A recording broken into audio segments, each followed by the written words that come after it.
The Collective Whisper Podcast with Simon K.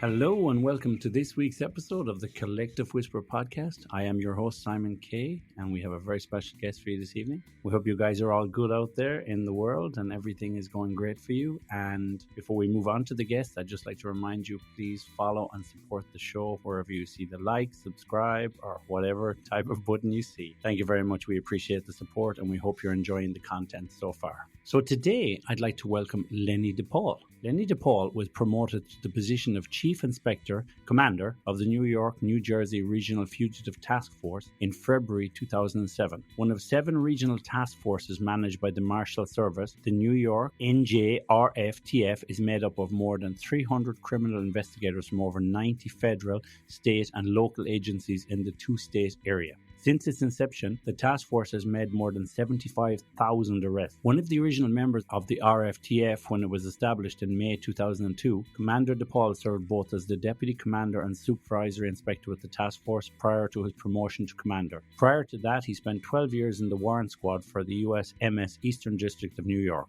While assigned to the Warrant Squad, Commander DePaul was directly responsible for hundreds of arrests, including several USMS major case fugitives.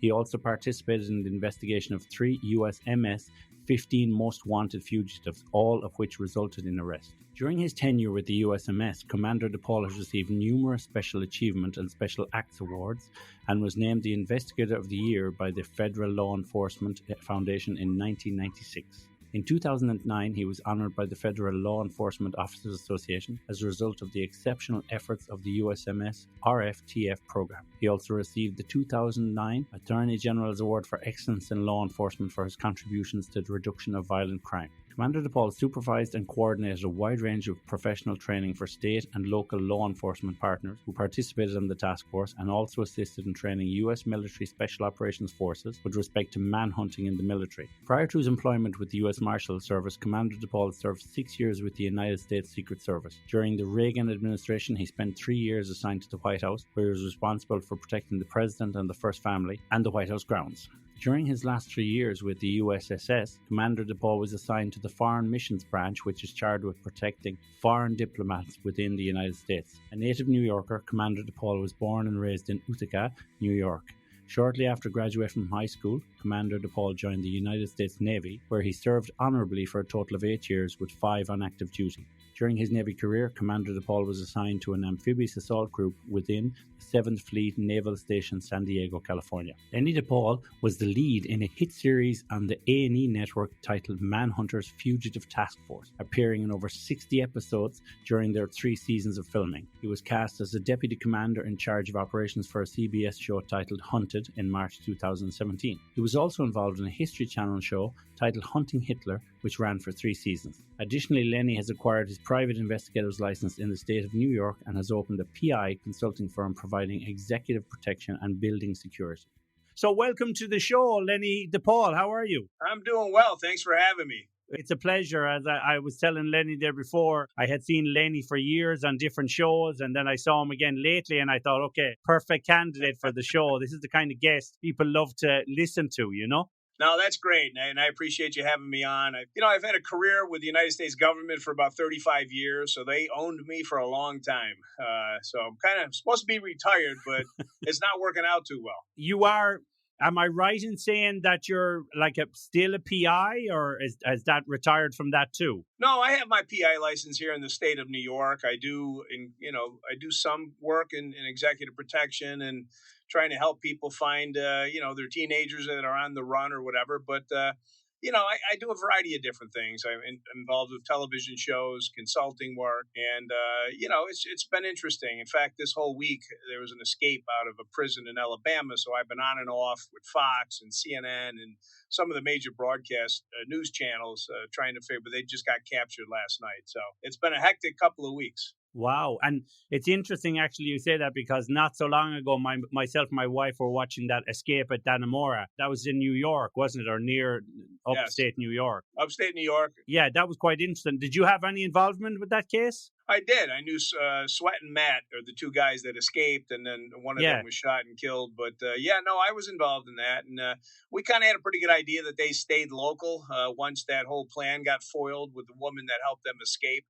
And she ended up confessing. She has a panic attack the night before. She's supposed to pick them up as they popped up through a sewer on the other side of the wall. But it didn't work out too well for them. You know, it's funny when you think of those kind of escapes, and, you know, they're obviously very premeditated and it takes weeks to plan out. And, you know, whether it's Escape from Alcatraz or the Shawshank Redemption, I mean, they kind of glamorize it.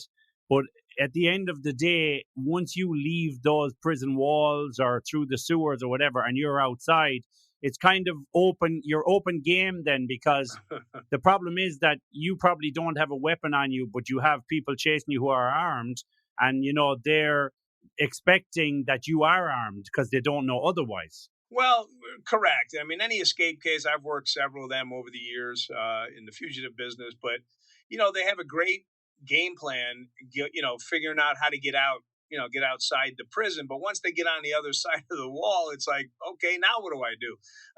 You know, a lot of the escapes that I've worked, you know, they have a plan. They go dark. They go off the grid for a little while. If they're being assisted by somebody, they may have cash. So, but it always ends up that they're caught. I mean, I always say you can run, but you can't hide. And when you run, you only go to jail tired. In American history, what's the longest that an escaped prisoner has been, you know, at loose? Well, you said it a minute ago. The Alcatraz, they've been on the run. Well, I suppose, yeah, they're still out there, but we don't know. Do you think yourself, like with Alcatraz, that they did get away? Oh, they got away. I just don't know if they're still alive or what happened, or they drowned, or, you know, whatever the case is. But I don't know a lot about that case. I know the U.S. Marshals actually were working that for years, but they're wherever they're at, they're still out there. So that's probably the longest.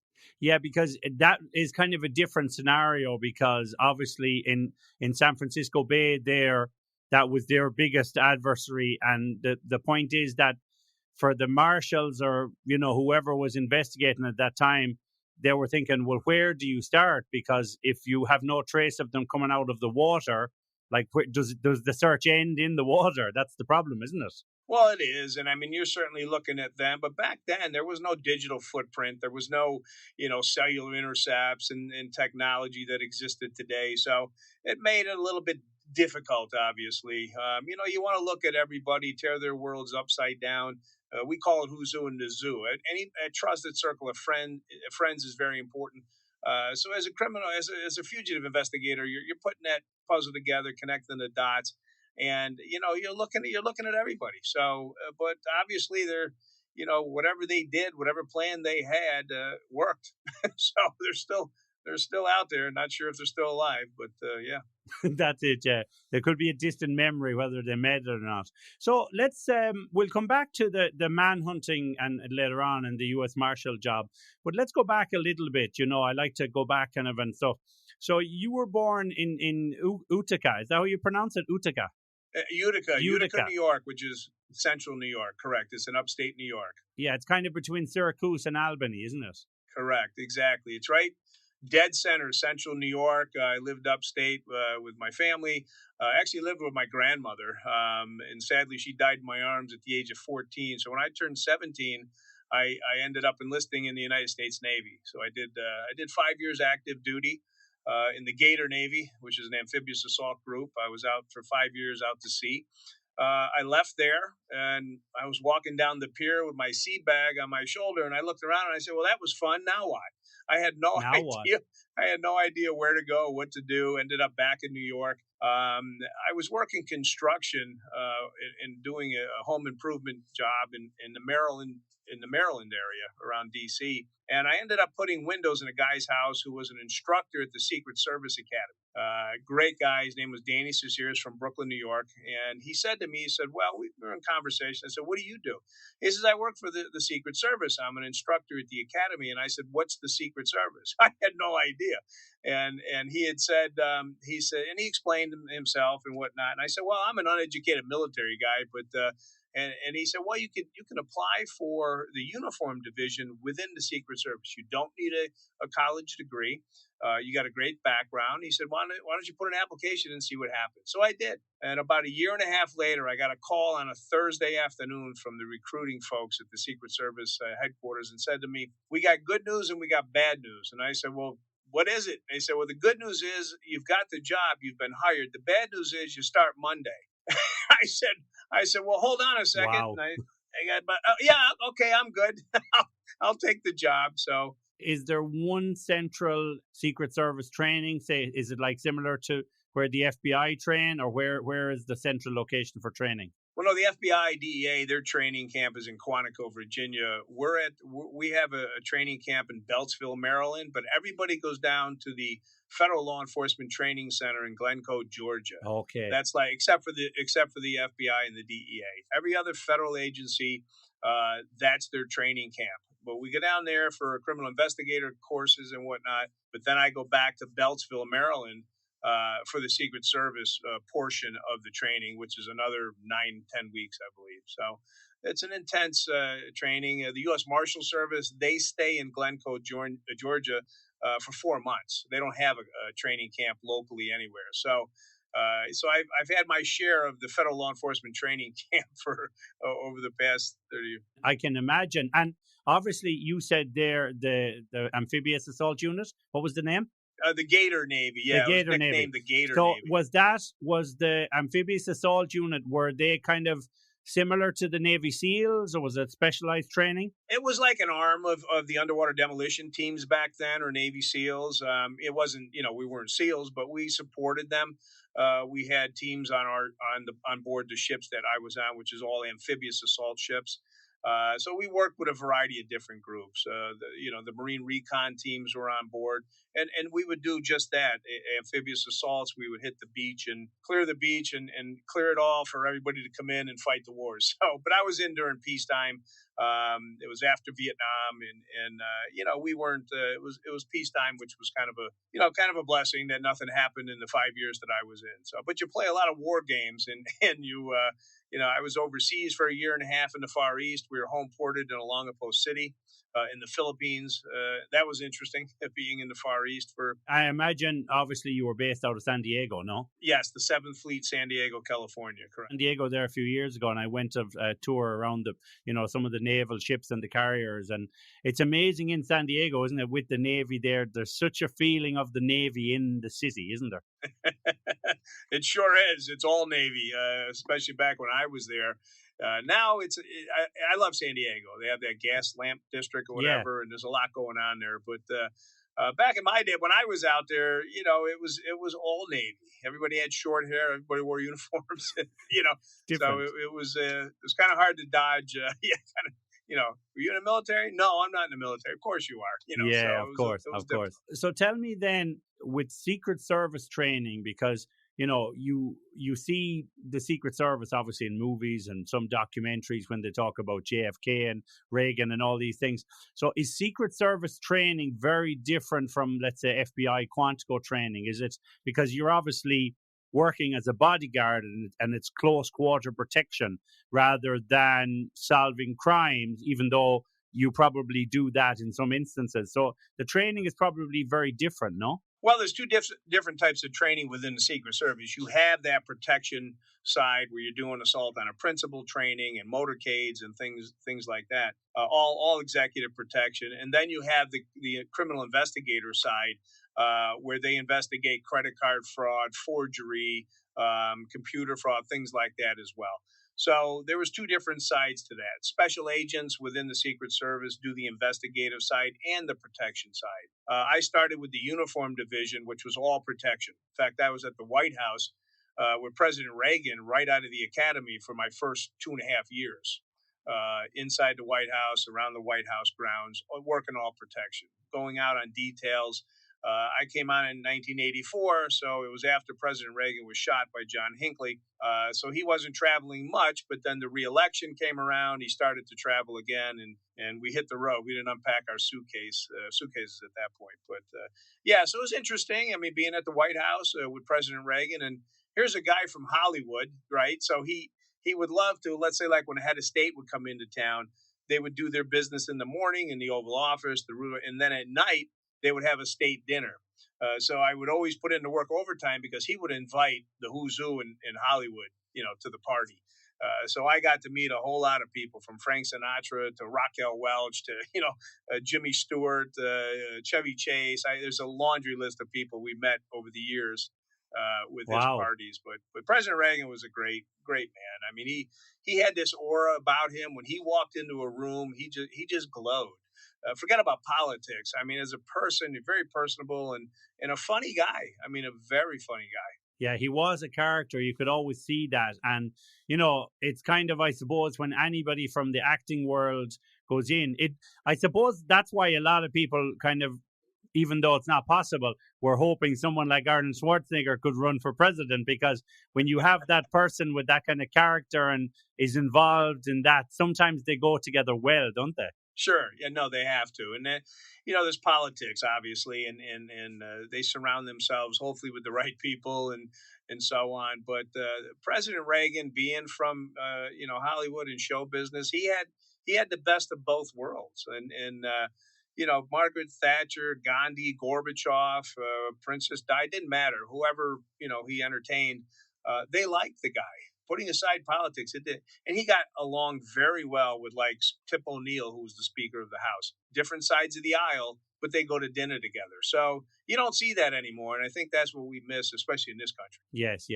And can I ask you then, is it a myth that, Secret Service agents have to kind of sacrifice themselves if need be? Or is that something that the agent takes on themselves? No, that's something where you're trained to jump in front of a bullet to save the president's life, and the training does exist. And the obvious, when President Reagan was shot by John Hinckley, you saw that with the agents that were there, Timmy McCarthy, Danny Spriggs, those guys, they were shot. I mean, Tim McCarthy took the second round right in the stomach, so he jumped in front of the president. So it's not a myth. That does exist. That's you get asked that question at the interview: would you be willing to jump in front of a bullet to save the president of the United States' life? And if you say no, I don't know where you'd end up, but I didn't. Yeah. So we all kind of think that question. Would you take a bullet for your child or your wife or whatever like that? And people go, of course. But obviously, when you're doing it for somebody in power or a politician, you have to really be in a frame of mind. And I suppose all the training helps.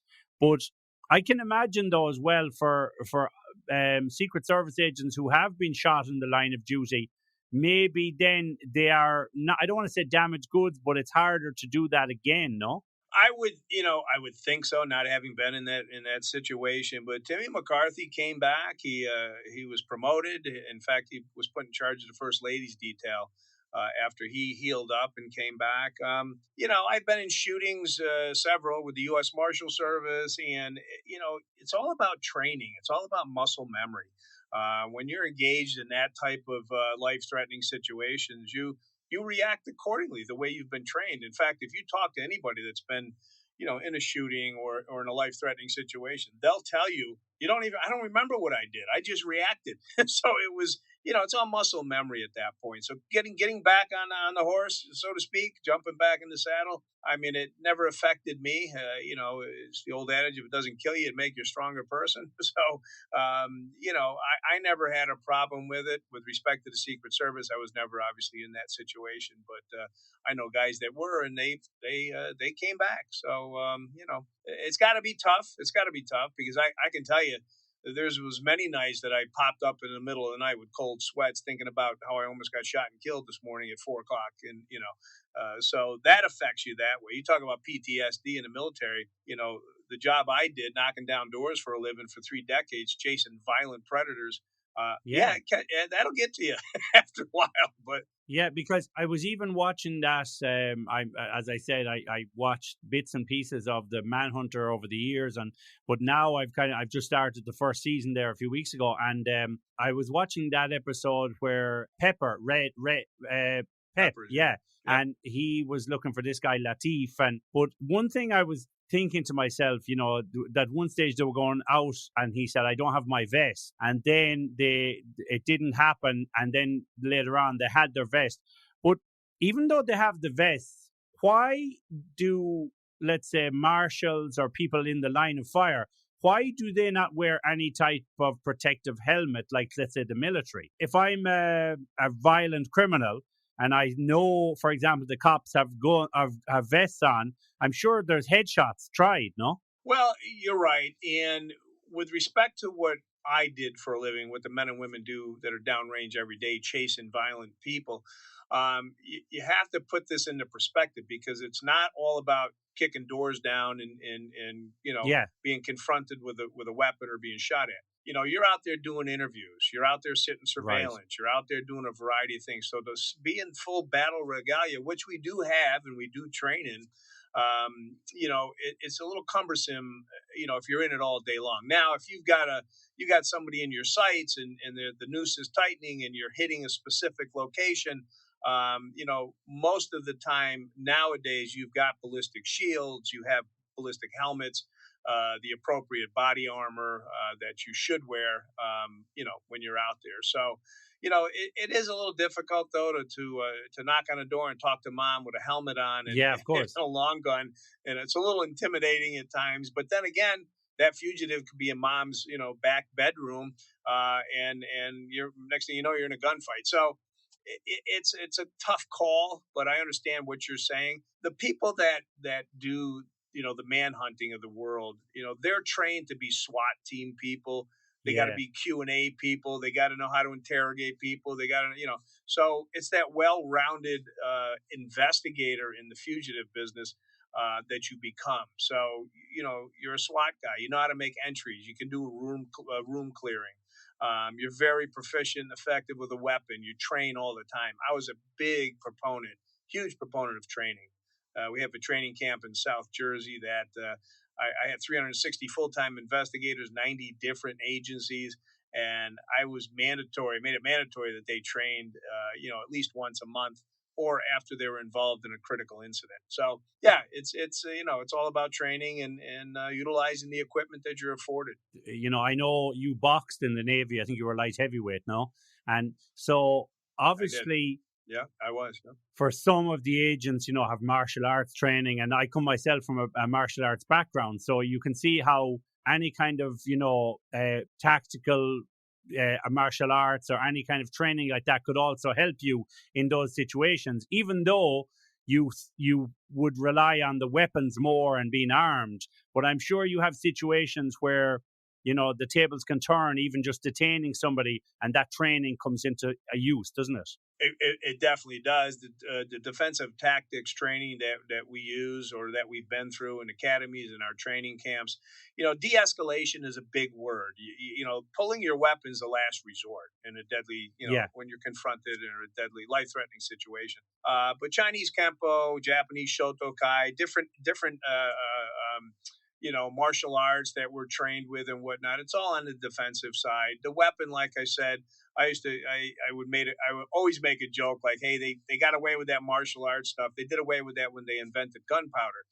But it's really, I can't tell you, again, pulling your weapon, last resort, utilizing defensive tactics and different types of holds and trying to get handcuffs on people. That happens every day.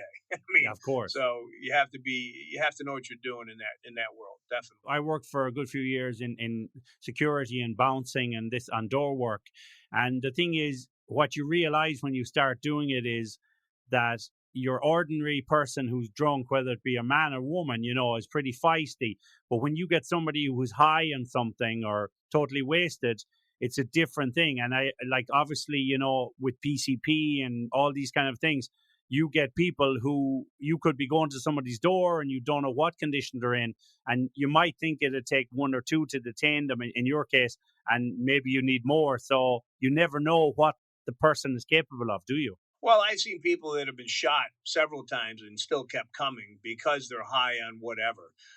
Yeah, we're trained. In my world, you're trained to, and I make a joke out of this as well because I've had people say to me, "Oh, why didn't that police officer just shoot him in the arm or in the leg?"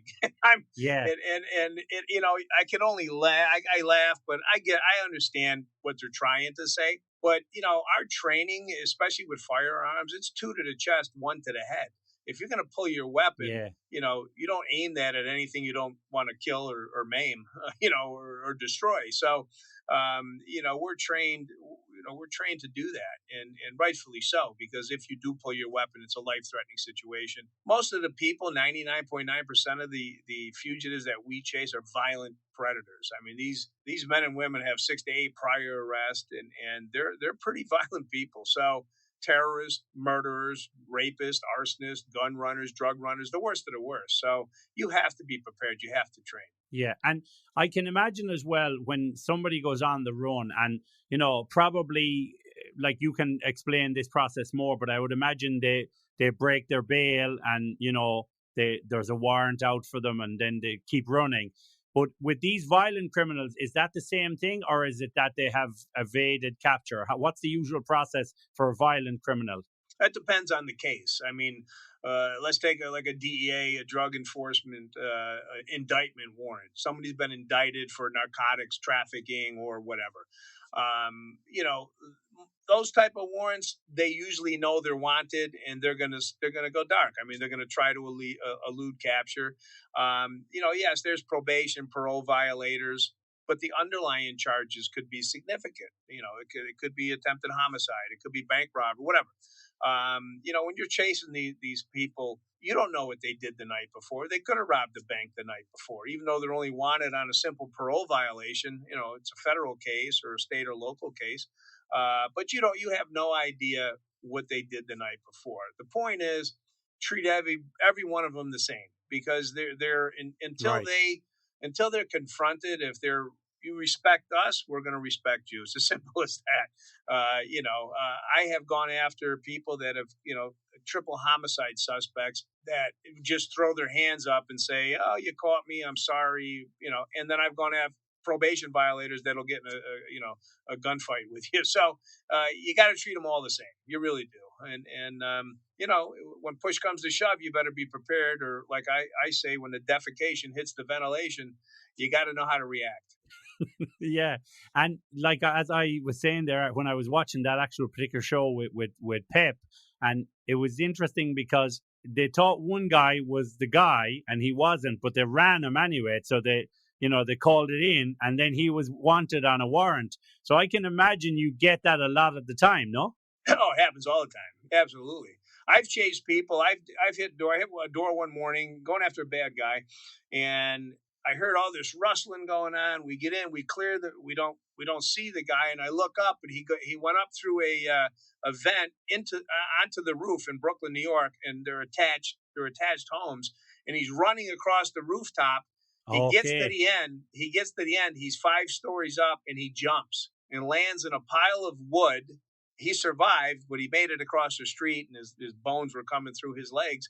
Wasn't even the Jesus. guy I was looking for. He was a probation violator on a state case, and he thought we were looking for him. So, yeah, but yes, to answer your question, it does. It happens. It happens a lot.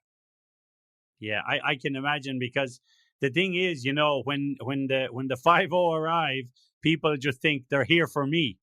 Well, and you're also laying your head, and I tell my kids, show me your friends, I'll show you your future. You're going to hang out with the people that are acting just like you. So most of the time, these fugitives are laying their head, or being aided and abetted or harbored by somebody that's not exactly an average citizen or should I say a law-abiding citizen. It's true, isn't it, too, though, how even the most innocent people, when the police come to your door, it can make you feel guilty. You've done nothing, but you're Right. thinking, what are they looking for? And people can't help that feeling because they're like, what? Oh my God. I have a case. I have not a case, but I have an instance where once I was living in Dublin, and there was a famous case in Ireland where there was a journalist gunned down. Her name was Veronica Guerin. They made a movie about her life and everything. She was gunned down by one of the big drug cartels in Ireland. But I was living in Dublin at the time, and it was a few months later. And one day, the police came to the door and did a search warrant for my apartment. And I was working in security, and I was like, what's wrong? And they said, there was a guy living here before you moved in, and we believe that he might have stashed something in the house. And the guy was like, they were like treating me like, I was not like I was the guy, but I was there with my girlfriend. And then the guy saw my uniform and he relaxed and he said, oh, you work in security? And I'm like, yeah. And he's like, oh, okay. And he said to me, don't worry. He said, there's nothing to worry about. He said, but, we have to kind of do a. And I was thinking in my mind, Jesus, if they find something, then are they going to pin it on me? So the problem with any kind of police or, somebody coming to your door, even though you've done nothing, you have that feeling, oh my God, Yeah, feeling guilt. Absolutely. I get it. I understand it, but also put yourself in their shoes. Yeah. They're in a foreign place. They don't know your house, your apartment, or whatever. So there's a lot that goes on in an investigator's mind as you're making an entry at dark 30, 4 o'clock in the morning. So, Yeah. until the dust settles and the smoke clears and we figure everything out, you just got to cooperate, and then everybody, but I always had a different attitude. Like I said, the way I'm treated, that's how, if I'm treated with respect, and I'm not saying you have to, but I can't tell you how many doors I've knocked on where you meet resistance right from Jump Street, right out of the box. Now, I expect mom and dad or relative, okay, I get it. And my first question to mom would be, hey, mom, if you knew where your son was, would you tell me? And 9 times out of 10, they would say, no, I wouldn't tell you. Now, that tells me two things. One, they know where he is. And number two, they're honest with me. And I'm not going to even bother. Yeah. So, Yes. then we take a hard look at mom to see what phone she's working talking on and so on. So anyhow, it's adult hide and seek. So obviously, because, like the city of New York and the suburbs, and, you have so many different boroughs and, Brooklyn, New Jersey, all these areas. So you also have a lot of cultural differences happening, whether it's, the Hispanics, Puerto Ricans, the blacks, everything, the Irish, the Polish, Sure. whoever. I mean, you've all these different boroughs. So you have to kind of learn how to work each neighborhood differently and have people in your force who are kind of integrated into the culture as well, don't you? Oh, diversity is huge. I mean, especially in a city like New York, every block changes. So and you rely heavily on your team, people you surround yourself with, whether it's a female, male, black, white, Hispanic, Italian. It doesn't matter. I did well in the Bay Ridge, Bensonhurst area. Brooklyn was all Italian. The mafia, the five families in New York City. You shift gears, you're going after some drug dealer up in Harlem or whatever. So yes, you gotta kind of know how to treat different people, and you're absolutely 100% correct. And interviews are interesting as well. If you're in like Crown Heights or in a Hasidic Jewish neighborhood, they're great to interview because you'll knock on the door and you'll say, "Listen, we're looking for this guy. Here's his photo. He used to be your neighbor." But what did he do? Who is he? What is he? What? Yeah, Joe. I don't know him. Why? Where'd he go? And before you know it, you're being interviewed by him. So it's like, I mean, it's Right. just you gotta have fun with some of this stuff, but and you got to know when to get serious as well. So it's a tough job. But the U.S. Marshals Service, especially post 9/11, we were mandated by Congress to establish permanent fugitive task forces throughout the country. So the New York, New Jersey Regional Fugitive Task Force, we were the flagship or the model for the rest of the country. Now they have 8 regional task forces. And to give you a little bit of an idea how we operate, my task force, my former task force, we had 350 full-time investigators from over 90 different federal, state, and local agencies. We operated out of 13 Wow. offices. The specific language in the mandate was to target the most dangerous, violent felony fugitives across the globe. So, like I said earlier, that's your murderers, your rapists, terrorists, the drug, narcotics violators, sex offenders, the worst of the worst. So we had a saying that we're the best of the best going after the worst of the worst, and we were averaging about 100 to 120 arrests a week just in my region alone of very, very violent people. So the statistics are staggering. Yeah, but can I ask you then? Obviously, because you're looking for these, violent criminals and predators, is there a certain level of frustration then? Because do some of these guys end up back on the street? Now they do. Now they do. With this administration, it's been a little nuts around the country, which is horrible in my view. I mean, that's just me specifically, but it is tough. The bail reform stuff. I mean, I don't understand it, especially the caliber of fugitives and violent people we go after. And I can tell you, the community doesn't like it either. I mean, nobody wants. I can imagine. Yeah, nobody wants those type of people in their communities. Living that they're not law-abiding citizens. They're in a lawless mindset, and not only that, they're being sent a message that says, "Hey, go do what you want, steal from the stores, shoot people. You'll be right out back on the street as soon as you're arraigned the next day." And it doesn't, it's gone a little crazy right now in some of these cities around this country. So, and it's tough. It's tough for law enforcement. Why would you risk a pension, a career over nothing? And they're not getting supported. This whole defund the police thing that they started was completely ridiculous. And I didn't understand it. Do you have a few bad cops? Of course you do. You got a few bad doctors and dentists and lawyers and a few bad of everything. But as a whole, police officers, they got a tough job to do. And I salute, especially the ones in uniform. I salute them every day. Well, as you said there, you're going after the worst of the worst. And not only now are you dealing with that, but you're dealing with bureaucracy, red tape, and seeing those violent offenders coming back on the street is not a great feeling. And not at all. We used to laugh and we used to call it job security. But it's not funny anymore because the type of people that they're letting out, and you hear about it all the time. And even the borders, the Mexican border on the south, the narcotics trafficking, the fentanyl that's coming in, the cartel members that are crossing the border, it's out of control. It is just crazy out of control. Fentanyl is the big danger really now, isn't it? Because I did a podcast there big time. A few months ago, a few weeks ago maybe, and we were talking about, let's say, just in Ireland, the rural drug use, how, farmers and people who you would never associate with drug use are now kind of dabbling. And fentanyl in countries like Ireland, small countries, is not bad yet. But you kind of look at America and the use of fentanyl on the street and you think, how long before the synthetic drugs reach, Europe and Ireland and these kind of countries? It's out of control. It's a big business. There's a lot of money. And where there's drugs, there's guns. I mean, it's a violent business that they're engaged in, especially with these cartels and these gang members. I mean, gangs are out of control. Human trafficking. It's endless. And they want to defund the police. Go figure.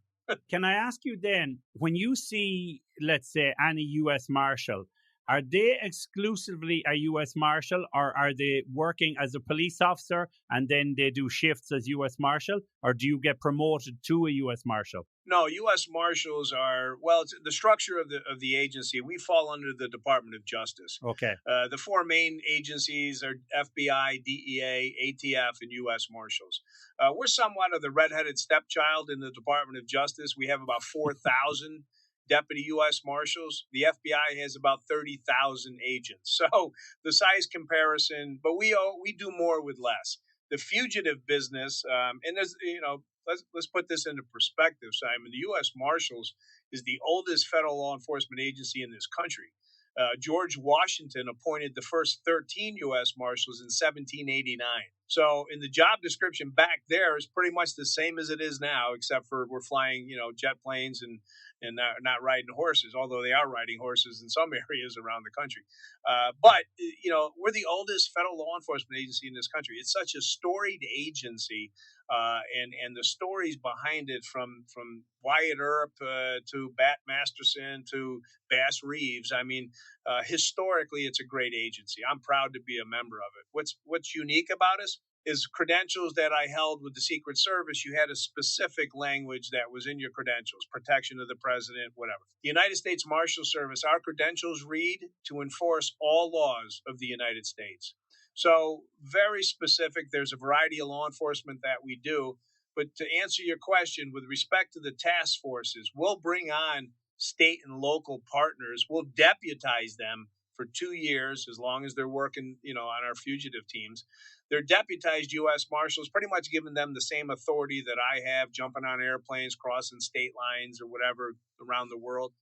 But once their time is up, and if they leave our task forces, they lose that, and they go back to their local or state agencies. So there's only 4,000, I'll say, authentic or real U.S. Marshals.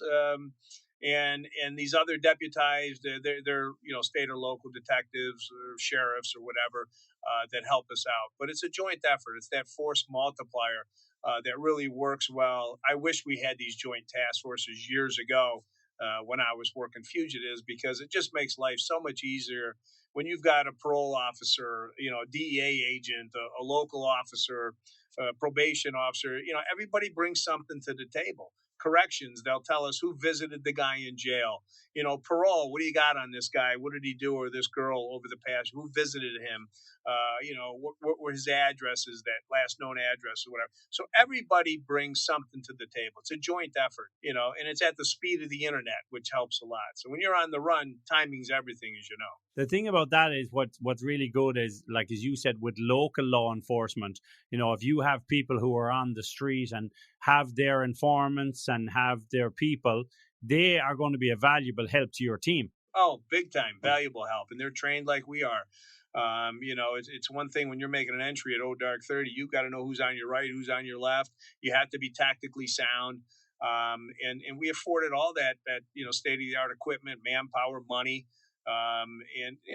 We want to go home safe at night every night as well. So, it's really, really a tough job. So, I do want to wrap it up by telling you that I have been busy. I'm doing TV shows now. I'm filming a show for Amazon. It's a cold case show, and I'm working on another one. In fact, that's what this next call is about.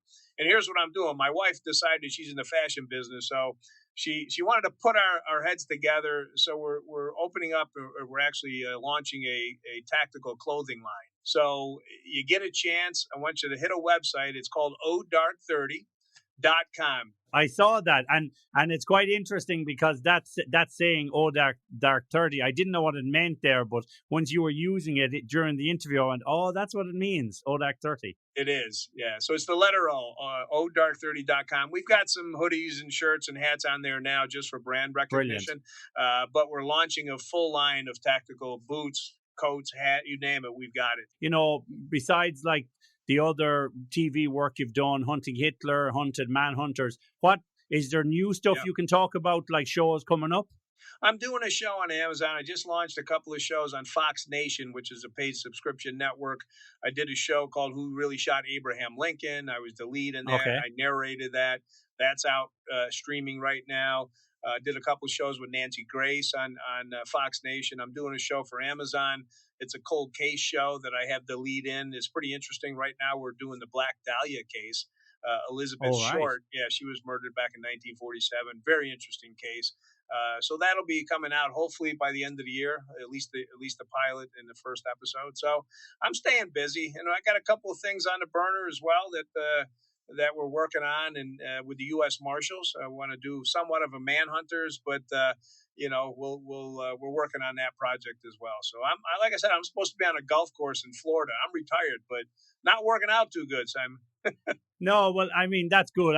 I can imagine for a person who's had such a varied career like yours, it's hard to stop and sit on a golf course and sit on the 19th hole. So, you've too much going on in your head. So listen, thank you very much for coming on. It's been a pleasure talking to you. And, if there's other stuff in the future you want us to plug, just let us know. We'd love to help you out, and with your Dark 30 and everything. And we look forward to your new TV shows. No, I appreciate that. Thanks for having me on. I'm sorry I got to jump it up, but I'll definitely come back. We got a lot to talk about that we missed. Brilliant. But it was a 35-year career. The government owned me for a long time, so there's plenty of conversations we can have, and we can tell stories and do some laughing. So thanks again for having me on. I appreciate it. Thank you very much, Lenny DePaul. You're welcome. All right. Thank you very much, Lenny DePaul. It was really interesting talking to you. What a varied career. I mean, from the Navy to the Secret Service to the United States Marshal, and then on to amazing hit TV shows. What a career, and amazing, such an interesting life. And, you know, I know you're not done yet. There's a few more things to come, I can imagine. So we look forward to catching up with you again sometime in the future. But thank you very much for appearing on the show. It was a pleasure, and we really loved hearing your stories. Lenny DePaul, everybody. Okay, thank you very much for listening, guys. We hope you're enjoying the content. We hope you're enjoying the guests. And we hope you're enjoying everything you hear so far. And we'd just like to tell you, please follow and like the show, subscribe where you can, spread the word, share it, share the love, tell everyone about our show. Let's make it a bigger and better thing. We appreciate it so much. Thank you very much. Till the next time, look after yourself, look after your family. My name is Simon K. This is the Collective Whisper Podcast. Until the next time, bye-bye.